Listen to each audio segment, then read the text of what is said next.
Tonight on Mississippi Insight, more inmate deaths at Parchman Prison. And this week, more national attention focused on Mississippi's prison issues. The state is searching for a permanent head of corrections, and we are talking with the man leading that nationwide search. We'll have the interview in a moment. First, we hear from the man who's currently in charge of the Department of Corrections. Interim Commissioner Tommy Taylor talked about the crisis in the state's prison system and what he witnessed firsthand when he and the governor visited the state penitentiary. We went to Parchman. One of the primary reasons was going to see what the conditions that we've all been hearing about and reading about and seeing on Facebook, and I wanted to get a first-hand look, as well as Governor Reeves. And we toured one housing unit in Unit 29, and a support housing unit in Unit 29, and death row, and a housing unit that was closed.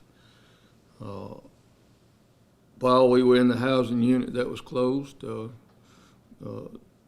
there's no question that water was coming through the roof, and when they closed it, that was the best thing, the right thing to do. I talked to several inmates, and just to let them know that we were concerned. We're there to try to help them and make conditions better for them. And during this process, I just felt I felt a relief to the fact that they felt a relief by just being able to talk to somebody from the upper staff of MDOC. And I've always, that's been my philosophy, is if you talk to the inmates and just ask them how the family's doing, or just let them know that you're there to help them. But they have an obligation also, if it's any way, to cooperate and do what they should be doing that the guards ask them to do. But needless to say, some people just not wanting to do the right thing. And my job is to improve the conditions of the housing units and the work conditions of the people that are employed, and make it safe for the public, make it safe for the inmates, take less stress off of the families of the inmates, and for us to learn the word compassion. So I know this is not a thing it's going to be done overnight. It's not going to be done overnight, and we're looking at all alternatives to see if we can make things better. Taylor is the interim commissioner. He's also the mayor of Boyle, Mississippi. There's a nationwide search for a permanent head, and tonight's guest is the man leading that search, Vicksburg Mayor George Flaggs. Thank you for joining us, Mayor. Well, thanks for being here. And before we start with the questions, let's show the makeup of that committee. Mayor Flaggs is the chairman. Also on that committee, former Lee County Sheriff Greg Wagner, the new Hinds County DA Jody Owens, Harrison County DA Joel Smith, a parole board member Kathy Henry, the Lincoln County Sheriff Steve Rushing, and appeal court judge Sean Tyndall. Mayor, how do you feel about the makeup of the committee that you're working with? Great committee, and I'm telling you, he has some great expertise. He's got some people that have actually been involved, like the sheriff on the ground, some of the best sheriff. The DAs know how to know about prosecuting and the whole thing, and the parole board. I think he got a great team, and I'm honored to be serving with them. You've had a nationwide search, and you've said you've had applications come in. How's it going right now? I think it's going great. Based on we haven't met yet, we're going to meet in the near future to look at a process and to look at how we want to determine the best. The governor gave us a charge to do two things, and that is to search for the best possible correction commission we can find in this United States. He didn't limit it anything. He said he wanted the best that we can get to come to Mississippi, or if he's already in Mississippi, or she to hire. Secondly, he told us he wanted us to make recommendations that we thought based upon the listening ear of the public. And to him so that he can be well advised on the decision he make going forward. And I think he is to be applauded for that, because for a governor to come in his third day, his first priority is his major crisis, then I think he's to be applauded for that. And I'm telling you this, I've known Tate Reeves for a long time. He is committed, and at the same time, he's very passionate and serious about correcting this. And he said to us also that he wanted us to make some recommendations that will create a path to the future. When you talk about listening to the public, are you going to have like town halls getting ideas from the public, or are you going to do, once you bring a candidate in, have that candidate meet with the public? I've been getting any number of calls. I've been inundated with calls from the public, from parents, from former inmates, from national people calling me concerning. And then at the same time, I've done some outreach. I've called on Congressman Thompson to come to the table. I've called on Derrick Johnson with the NAACP to come to the table. I called on Yogati and Jay-Z to come to the table. I called on the advocacy group, come to the table. I called on the legislature. This issue is so important for the future of Mississippi. It cannot go without turning any input away. Mm-hmm. We've had several deaths this week in the prison system again. Do you feel a sense of urgency to pick the right person and then get it done? Absolutely. And it's unfortunate that we've had those deaths. One death is too many, but at the same time, it's unfortunate, and my prayers go out to those families. But we have to correct this. The governor says this, that just because you're incarcerated doesn't mean that you should be subject to what they're being subject to. He's committed to redoing the things that are necessary, and I'm just honored that he would allow me to have such a task. But I'm telling you, more than that, to serve with this group of people with the expertise they got, I can't wait to get to the table and allow them to give me the input, because I'm just one of seven. And I'm going to listen to them, and then I'm going to learn, and then I'm going to lead. How much of this is a funding issue, and how much of this is a system issue of how we deal with incarceration? Because Mississippi has one of the largest incarcerations in the world. How do you deal with that? I think it's more than just money. You know, I'm one of these conservative and physically conservative guys that you just don't throw money in the problem. You have to have performance measurement, and you have to have benchmark. So I'm not just going to go in there and want to, and I don't want to, just throw money in a situation. I want to go and rebuild, reform, and get this system where it could be the first model of the nation and stop being the last model of the nation. That's what I represent, and that's what I told the governor. That's what I want to be able to implement. The kind of leadership that's going to create some opportunities so we get this right. And it includes money, it includes, like a guy called me the other day and said, look, I'd love to go back and work for the correction system. I retired. I think my experience will be helpful to them, but the state government won't allow me to go back because I've retired.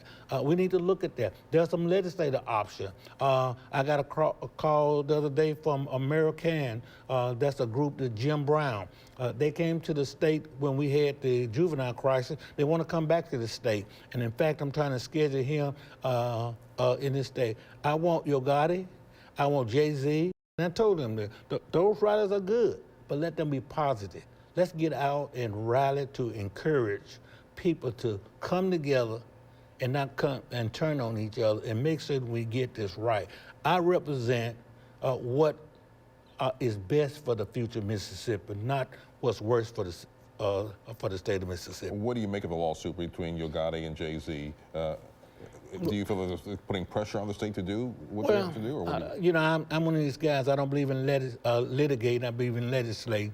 I believe that the lawsuit may have some merits, but I think it's premature. I think we ought to allow this governor, and of course, keep in mind, it was the last governor that was sued, not this governor. I think they ought to allow this governor the opportunity to go in and make some correction and make correction what he wants it to be, and then judge him accordingly. And let's just try this in the case, in the courtroom, or no, in the public. Let's get to the table, and let's come up with real solution, real meaning. That's why I call on Congressman Thompson. I called on Derek Johnson, NAACP. I called on the Legislative Black Caucus. I called on Advocate Group. I called on concerned citizens. Let's come together.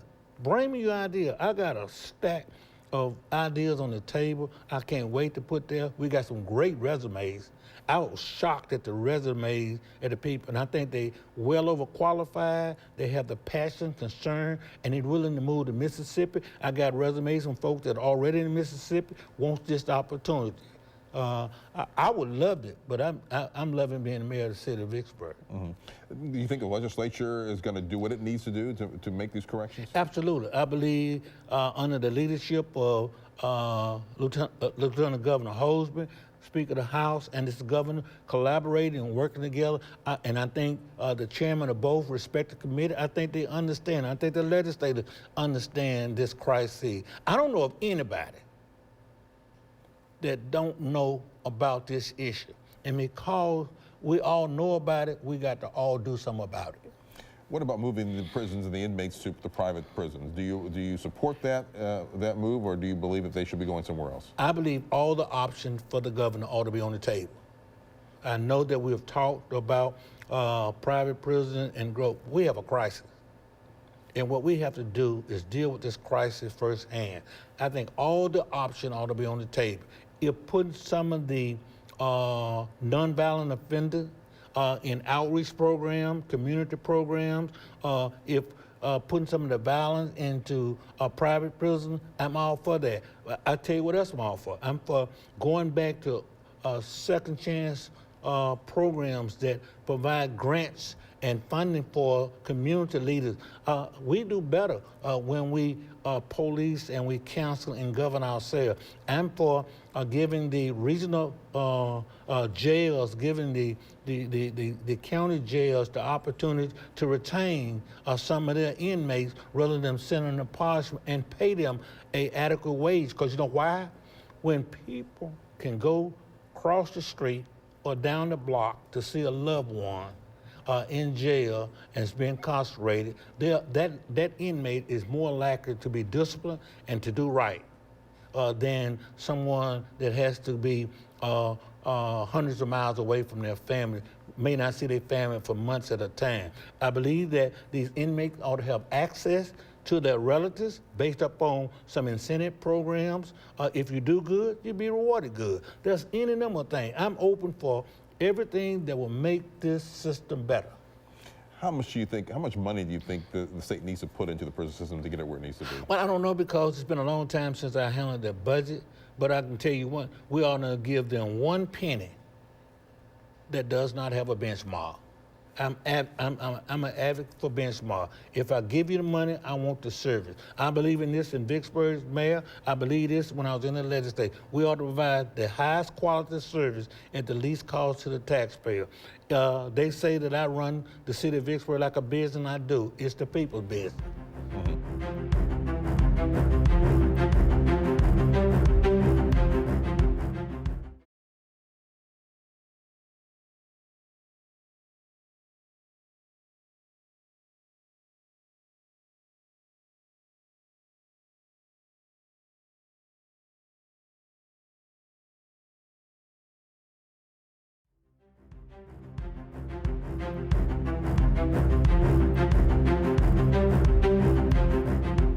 The governor, I mean, he's been on the job a short time now, but one of the things in his inaugural address was unifying the state of Mississippi. They wanted to represent all the people. What did you make of his inaugural address? I thought he made a great and phenomenal inaugural address. I think more importantly, I believe he believed every word he said. I believe that he's committed. You don't want to be lieutenant governor for 8 years and then become governor and then let your legacy be something different. I think he want to improve upon his legacy. The thing I like about Tate Reed, what you see is what you get. He understands it. He's methodically. He's going to make methodical moves. He's not going to throw money at a problem. I agree with him on that. He's physical conservative, and I am too. I think what people want out of him is a leadership that is effective and is going to lead this state better than he found it. So unifying this state, you think that's his goal? You think he'll be able to accomplish that? Absolutely, and I think he'll accomplish that. You can look at how he committed to this issue. He's committed to this. He didn't come and say to y'all, I want y'all to do this, this, and this. He came and said, I selected y'all to give me the very best commissioner and to correct this correction facility and give me your best. The other thing he was talking about also was being transparent. He wants his administration to be very transparent, particularly on this issue going forward. Oh, I think he wants to. I think transparency is the day is the day in the sun. I think any elected official that is serving in an elected position and not understand transparency, he's not going to get reelected and he's not going to be effective. I believe in it. I wholeheartedly believe that whatever I know as it relates to public policy, as it relates to the people's business, they ought to know about it. When we talk about other issues that we're going to deal with, we talk about teacher pay, infrastructure, and also health care. How important are those issues going to be moving forward? I know the legislature already moved quickly on teacher pay. Right. How are they going to deal with infrastructure issues? Well, I think they're going to deal with infrastructure that they've already started. I think there's some people that got some different ideas of how to fund. And then let me tell you something.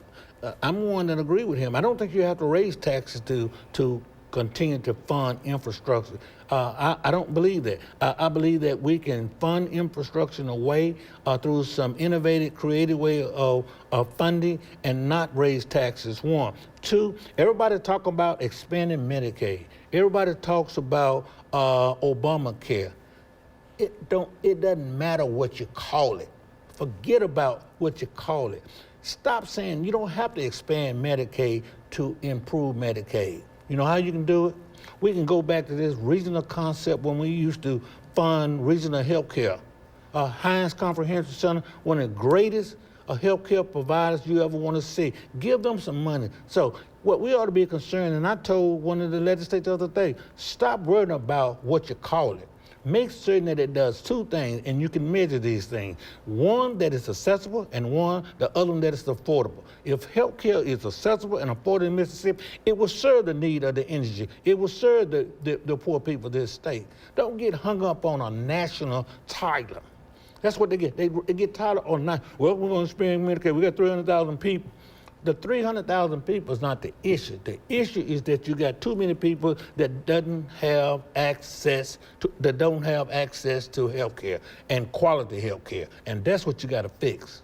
All right. George Flaggs, the mayor of Vicksburg, and also the chair of the committee for searching for a new commissioner. Thank you for talking to us. Well, I enjoyed it, and call on me, and I think it's important.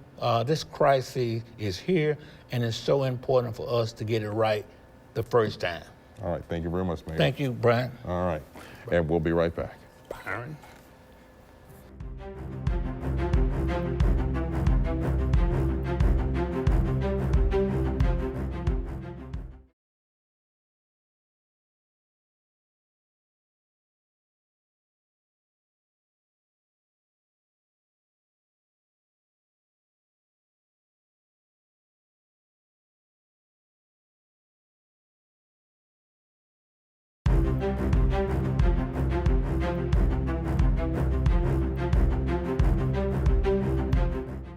With a new governor, a new legislature, and election year, it's a busy season for politics. And few people can illustrate Mississippi's political picture than editorial cartoonist Marshall Ramsey. Recently, Ramsey sat down with our Walt Grayson and talks about how he got this start doing what he does. Marshall Ramsey creates not only words, but thoughts and ideas and opinions, mostly his, in our minds with the cartoons he creates. And some of the situations he draws are so obvious they fall right out of the sky, sort of like the 5 inches of rain on Governor Reeves' inauguration parade day. Other days, he just comes to the office with no more than a deadline looming before him and a blank page on his desk. Yeah, I always joke that there's probably a dent in my desk where I beat my head against the desk every day.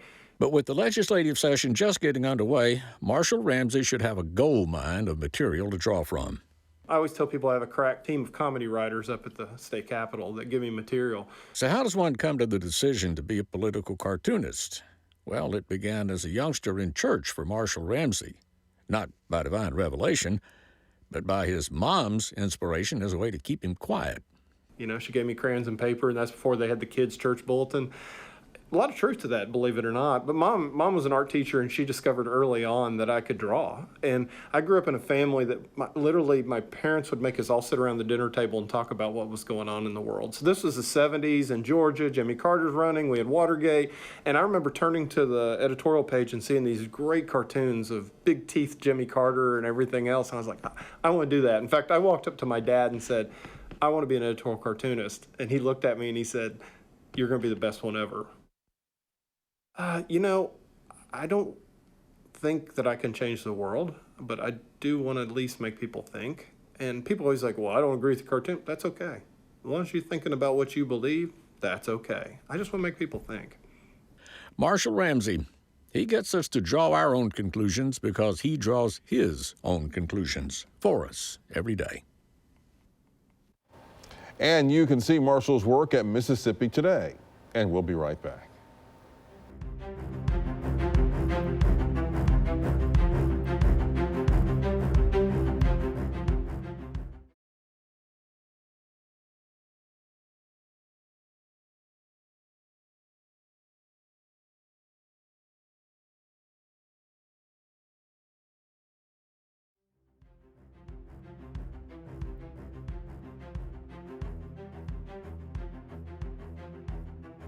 A reminder, Governor Tate Reeves delivers his State of the State address Monday night at 5. You can watch it live on 12 News. Thanks to Mayor George Flaggs for joining us and to Marshall Ramsey. For Walt Grayson, I'm Byron Brown. We'll see you back here next Saturday night. Until then, make it a good night.